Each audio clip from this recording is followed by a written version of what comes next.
Hey guys, welcome back to HelpClick. In this video, I'll be showing you how to agree to YouTube terms to enable live streaming. But first, check our special offer in the description. So let's get started.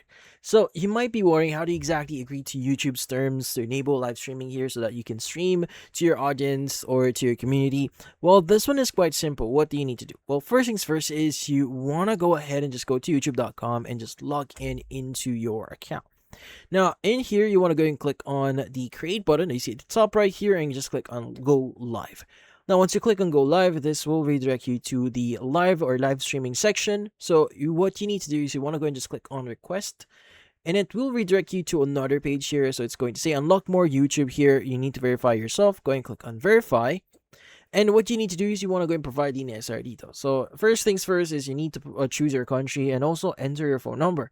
Just go and click on next, and it will send an OTP for on your phone number. So go and just enter that. And once you've done that, usually you'll be able to wait for them to enable live streaming into your account. So usually it takes like 24 hours once you've submitted your phone verification. But once you've done that, you should be good. And that's about it. So, if you found this video helpful, hit the like and subscribe button and watch our next video.